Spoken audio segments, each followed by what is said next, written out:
ha una caratteristica del suo movimento di liberazione che è segnata dalle vicende della geografia, se vogliamo della geopolitica, ovvero sia il fatto di essere una regione al confine con due mondi, quello germanico a nord e quello slavo, sloveno-croato a est. Questo determina una particolare conformazione del movimento resistenziale e, tocca dire, friulano e anche giuliano.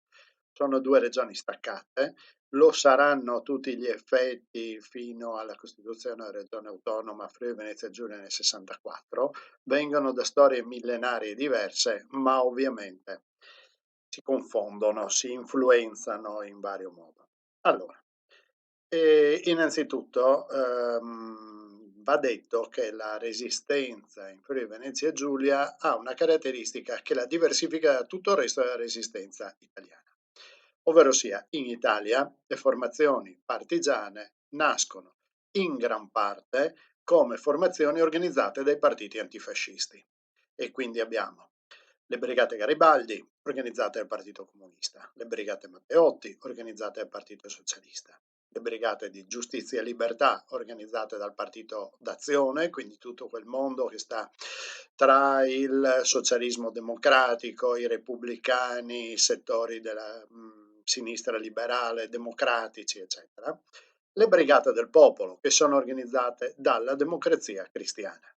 E poi ci sono le formazioni cosiddette autonome, cioè i reparti di origine militare, nati da interi reparti o da singole personalità militari che si ispirano al governo monarchico badogliano del sud. Questa è la situazione nazionale. In Italia, in Friuli Venezia Giulia non è così, in Friuli non è così.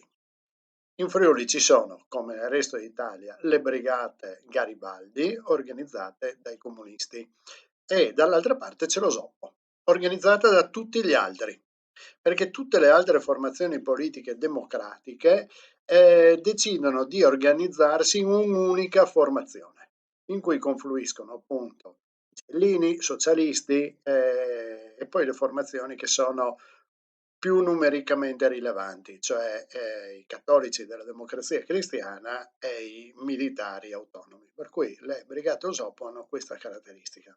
Da una parte di essere un tipo particolare di formazione partigiana autonoma e dall'altra parte di essere una formazione di coalizione che esclude i comunisti. Perché? Perché la questione in Friuli si pone in relazione a come si vedono le vicende del confine orientale. I comunisti sono internazionalisti, sono fedeli alla linea dell'Internazionale comunista e degli accordi con i partiti comunisti austriaco e jugoslavo sottoscritti durante i lunghi anni del ventennio e della clandestinità di tutti e tre i partiti, rispetto a tre regimi antidemocratici di tre questi paesi. E la linea è quella di dire che quando le popolazioni saranno liberate attraverso referendum democratici decideranno la loro appartenenza nazionale. Quindi questa questione va posposta alla condotta di guerra contro l'asse e quindi contro i tedeschi e i fascisti italiani. Le altre formazioni politiche invece hanno una posizione che le unifica, sostanzialmente nazionalista italiana, per cui il confine è quello del 1918. Cioè, per capirsi, un confine che ingloba, in base agli accordi di Versailles, e poi i successivi accordi che riguardano le altre potenze sconfitte della Prima Guerra Mondiale, un confine che ingloba nella Venezia, nella cosiddetta Venezia Giulia, 500.000 di sloveni, di croati e nella Val Canale, che poi è un pezzo di Carinzia Oltralpe, sta nel bacino del Danubio, il Tarvisiano, tedeschi. E queste due posizioni di fatto sono posizioni inconciliabili.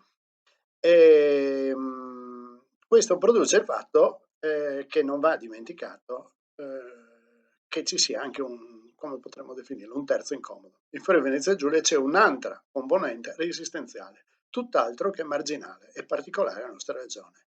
questo terzo movimento partigiano, che non è quello dei comunisti internazionalisti della Garibaldi, non è quello degli Osovani, nazionalisti italiani, patrioti, fedeli al governo del Sud e ai confini del 1918-19, ma la terza componente è lo Svobodilna Fronta, cioè il Fronte Unitario di Liberazione Nazionale sloveno, che fa parte del Consiglio Nazionale di Liberazione jugoslavo e quindi fa riferimento militarmente all'Armata Popolare di Liberazione della Jugoslavia. Che ha una particolarità, che ha un insediamento su appunto 500.000 di sloveni e croati nel territorio istriano, carsico-giuliano, fino al Carnaro, e dall'altro punto di vista che è un movimento di liberazione che è iniziato non solo militarmente nel 1941 con l'aggressione dell'Italia alla Jugoslavia e l'occupazione di tutta la Carniola e del Gorski Kotor alle spalle della città di Fiume, ma è anche un movimento con un'antica tradizione di lotta insurrezionale militare contro l'occupazione italiana. Lo Svobodilna Fronta, che indubbiamente è, come tutti i movimenti jugoslavi, egemonizzato dal Partito Comunista, è comunque un movimento che vede nelle sue file come componenti il movimento cattolico sloveno e i nazional liberali sloveni.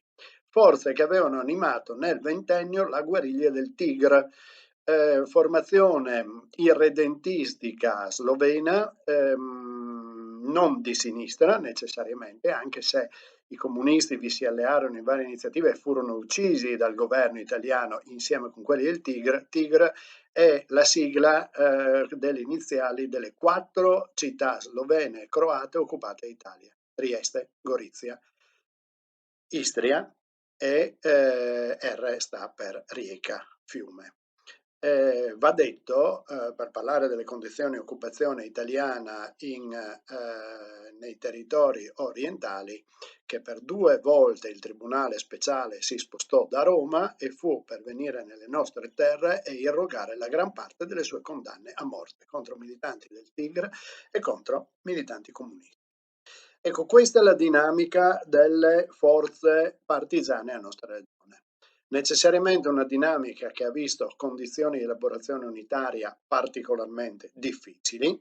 Solo durante la grande estate partigiana del 1944 e nei giorni dell'insurrezione partigiana della fine dell'aprile 1945 ci saranno dei veri comandi unitari tra i reparti garibaldini e osovani. Mai ci saranno contatti tra gli osovani e lo Svobodilna Fronta, mentre per quanto riguarda garibaldini e partigiani jugoslavi ci saranno forme di collaborazione, tanto è vero che durante i terribili rastrellamenti della fine del 1944 ci saranno anche reparti italiani friulani della Garibaldi come la Natisone che si sposteranno per sopravvivere nelle zone libere della Slovenia. L'ultima cosa da dire è notorio che queste diversità portarono a dei momenti di tensione estremi, come l'eccidio di un reparto osovano nel febbraio 1945 da parte di un reparto garibaldino alle malghe di Topli Work Forzus, a seconda della lingua che si vuol dire. Questo però è un fatto innegabile, ma che è stato troppo strumentalizzato al di fuori del contesto storiografico in chiave politica. In realtà le tensioni ci sono state estese, sicuramente meno degli episodi di collaborazione unitaria, ma va anche detto che le tensioni sono state anche contrarie.